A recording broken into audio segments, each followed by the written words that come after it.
Golta hoisted herself from the muck onto a great slab of moss-covered bone. It was her favorite meditation spot. The platform protruded like a tusk over a steep gorge and offered a humbling view of the wilderness below. She edged out along the slab and sat with her legs dangling over the drop. The bottom of the gorge below her was filled with emerald swampland and wispy fog. The corpse of a great mechanical titan lay half submerged in the water. A world-ender mech deployed by the automata of iron. It had slipped through a rift several years ago and cut an irradiated swath through the vents. The denizens of the Undermire had mobilized like an immune system, and Golda herself played an instrumental part in the final counterattack. Now the invaders' ruined chassis was overgrown with clawing vines and insect hives. After the victory, Golda had used shards of the construct's strange black metal to reinforce her beetle plate armor. That was the way of things in the Undermire. The survivors scavenged from the fallen, a sacred relationship between the living and the dead. She closed her eyes. The sounds of the Undermire washed over her. Buzzing insects, lapping water, whispering leaves. With the choir in her ears, she let her sense of self fall away. She allowed the thump of her heartbeat and the sighing of her breath join the swamp's chorus. And with her spirit connected to the realm around her, she listened for the voice of the Undermire. The Undermire didn't speak with words. Its ancient sentience was too alien to communicate through mere language. The mind of the swamp realm spoke to its followers through flashes of divine insight and bursts of instinct. Golta had a talent for interpreting the will of the Undermire. She could draw meaning from the swamp's course and enact its commands. That was why she had been given the rank of Grand Marshal, a mortal mouthpiece for the Undermire and a leader of its legions. But something was different today. The swamp's course was alive with purpose. Purpose for her in a voice made of millions of creatures, of water and soil, of the cosmic forces of life and death. The Undermire conveyed a single thought to Golta. Fangmoor.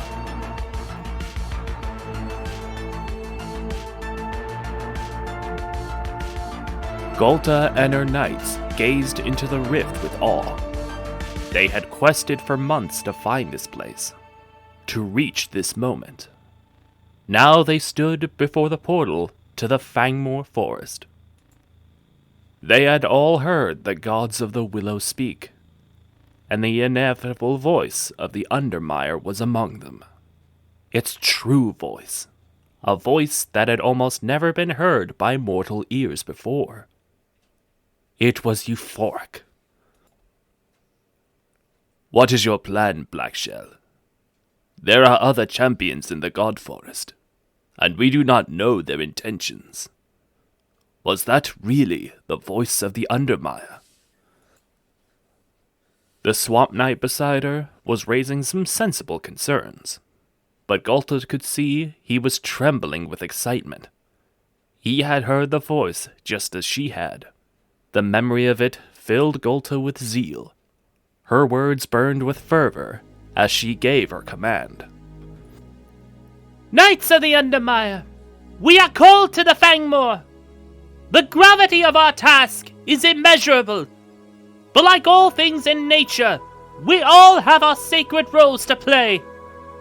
As the spider hunts the fly, as the mushroom devours the corpse, as new life blooms from death, our divine purpose is to capture Silex and restore balance to the rifts. We will spread the Undermire throughout the God Forest. We shall show all of the champions the might of the infinite swamp. March with me, knights! Into the Fangmoor! Golta slammed her visor shut and strode forward, a revenant of black steel and beetle shell. She plunged into the crackling rift with her cheering knights behind her. In truth, she didn't care for the fate of the rifts. Silex be damned. All she wanted was to hear the voice of the Undermire again.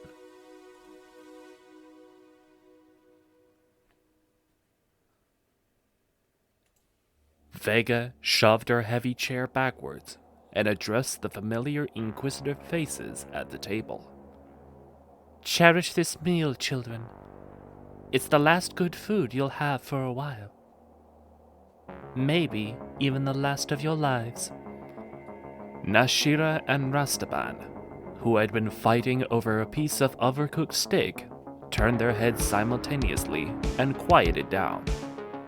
In the dim lighting of the unassuming cottage, the twins were nearly indistinguishable. The Ox Lumini has given us direct orders for an interdimensional expedition, Vega continued. During an undisclosed experiment of their apprentices, a portal to a habitable realm appeared unexpectedly. Through this rift, one of them recounts being greeted by a council of distressed deities. They were looking to capture Silex, one of their kin who had betrayed them. They have requested our assistance in their endeavor. And what's in it for us? Let me guess. They'll grant us a single wish? The ever-mocking Lysath Leonis sat back down with a content grin. Vega wasn't his master, and he delighted in rubbing that fact in the face. His raspy voice continued the rant. And what do you think would happen if we hand over that little trophy animal? Do you think we have any leverage to ask for a payment? I'd have hoped our House of Scientific Advancements was less naive. Leonis, I have no time to suffer your petulant carping. I am your designated captain. Master or not, you will obey my orders. Besides, we've already devised a plan. She snapped her fingers. Briefly, there appeared a shadowy female figure in the doorway before flickering out of view. The next moment, she leaned over an empty chair, her large-brimmed hat concealing the details of her face. The darkness in her eyes burnt itself into the onlooking souls. Captain Vega Eridan of the Cygnus, the figure hissed. The Vigil Sirocco shall assist your kin on their mission into the Fangmoor. Additional backup will arrive as necessary. The room, stunned by the presence of a Vigil, looked at their commander for an explanation. You are correct, Lysath. Those who call themselves deities are never to be trusted. If we hand over Silex, there is no guarantee that they will uphold their part of the deal. But they want him alive. That is our ticket. Everyone's eyes widened with fear and admiration as they realized what Vega was implying. Silex will be our ultimate hostage.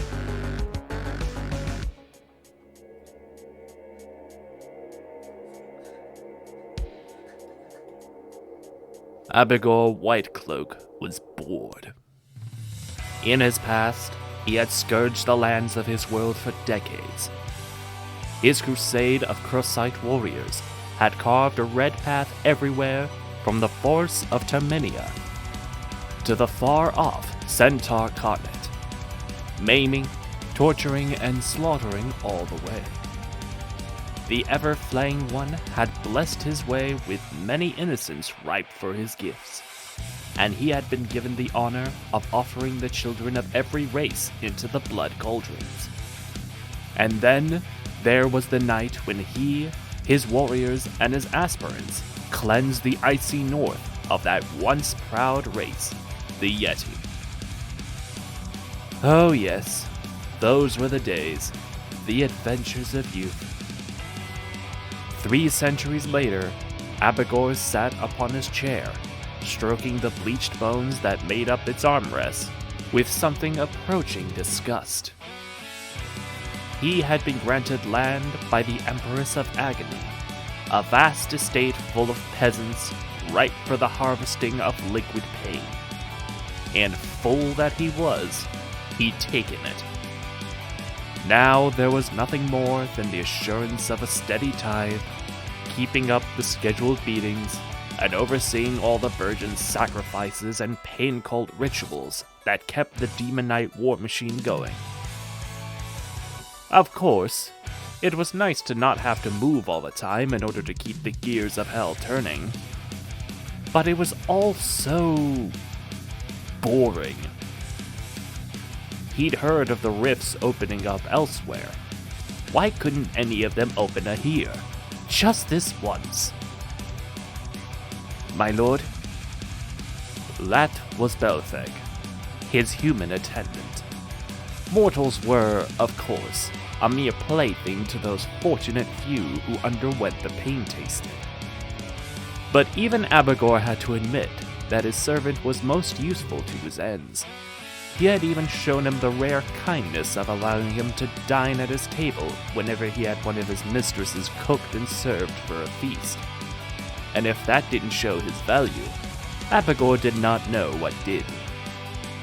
Displease me, and you will be thrown to the pain hooks. He'd chosen a neutral response, given his poor mood. Sire, our aspirants report a strange sighting. Fog, and a man on a tree, and... Druids? In our damned forest! Abegor snapped up to his feet, a mixture of rage and joy on his face. Good. Organize a hunting party.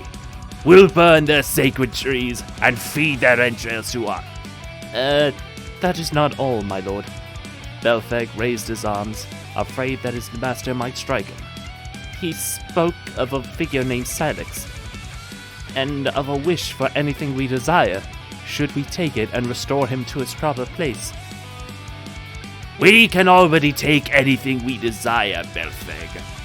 Abegor picked up his massive spiked mace, twirling it about cruelly.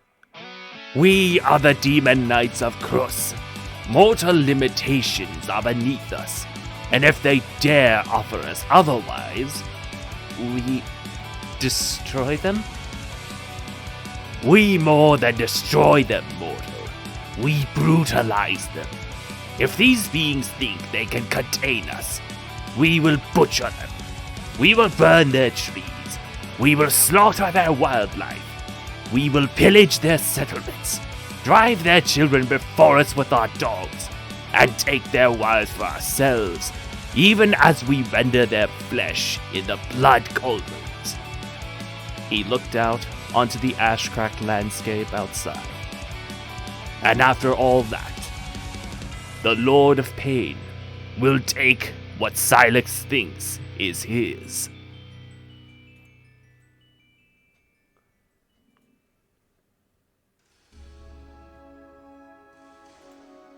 Fangmoor Expedition Log, Ignace Kobel, Head Engineer of Aquilae, Fangmoor Expedition Manager.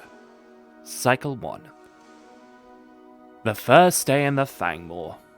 At least, I think. The fog is so thick we can't see the sun. Anyways, about today's events. A simple day, as always, in the Aquilae conglomerate. Me and Cassadros were investigating a lack of production at Tetra Warehouse 3, as well as overseeing the transport of some volatile machinery. While we were running diagnostics on the workers, tallying bots, loads carried and forklifts, something very odd happened. A rift opened up. That's not the odd part. It's happened before. But what made this rift odd were 2 things. First, it was huge, taller than even a titan, from what I could see. The second thing was what was beyond this portal. A tree, about 20 feet tall, and simultaneously dozens of miles high. And it spoke, a million voices directly into my mind. However, one rose above the rest. A voice that sounded as though a machine were plucking human vocal cords, as though science itself could talk. It spoke to me, told me of the treachery of Silex, the dangers of what could happen if he was not found, and also promises of knowledge yet unknown to anyone else. I saw Cassandra's converse with the other Titans present, and then told me, Kobold, go into the Fangmoor. You will be the manager of this expedition. Convert who you can, kill who you can't. Find Silex, save everything. The rift appeared to be closing, so without much further ado, I stepped into the Fangmoor with the team. This is Ignace Kobold, Log 1 ended. I pray to the Council that there will be another one.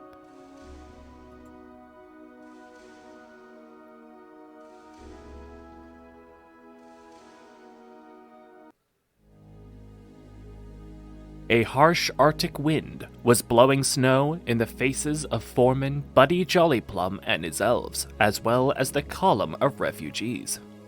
Everyone was struggling except for the small contingent of sled dogs. The elves were low to the ground, but also lightly built. Many of the refugees were underdressed for the cold. Fortunately, the expedition was close to their destination. The roofs of the workshops were becoming clearly visible, even through the onslaught of snow. Buddy was already looking forward to warming up in the canteen with a cup of hot cocoa. So distracted by the snow and his own thoughts was he, that he needed a moment to understand what his scout was shouting. Our portal is opening! 8 o'clock, 30 meters! Buddy winced. This could be bad. His expedition was exhausted, and if there was a decently sized band of invaders about to march through the portal, victory was not guaranteed. Make ready! He shouted. Battle formations towards 8 o'clock! Militiamen, get the refugees out of the way! Group up the dogs! Do it now! Buddy drew his pistol, a marvelous custom pistol that he had crafted himself. He hoped that the portal would not disgorge any invaders before his column could get away. Little did he expect what happened next. Instead of opening up towards a waiting warband, the portal showed a willow tree in the middle of a strange land. Atop the tree, there was a shining figure clad in white. It had wings, and above its head was a halo of bright light. The angel spoke to Buddy and his companions with a just and calming voice. "Be not afraid," it began. Then it revealed to the assembled elves the ominous events in the Fangmoor. It spoke of beings that Buddy had never heard of. Silex and the other divines were unknown to him. He believed only in God and the spirit of Christmas, the holy day on which the Lord was born. But then again, there were other religions on Earth, and apparently the universe was a big place. All of these thoughts were gone for the moment, though, as the angel spoke with such grace and conviction that there was no doubt in Buddy's mind that he needed to obey. He could barely believe it, but apparently he was chosen. The Fangmoor was calling him to fight in the name of Christ and the Christmas spirit. Who was he to reject the call? He and his troops would enter the portal. Quickly, Buddy sent off a few of his least experienced elves with the refugees. They were to get the column into safety and to deliver a message explaining where he and his troops went. If the portal were to stay open, they were to request reinforcements and to stress the urgency to the militia leaders. After all, the angel had mentioned blessings. Perhaps this Fangmoor dimension could be the key to saving Christmas.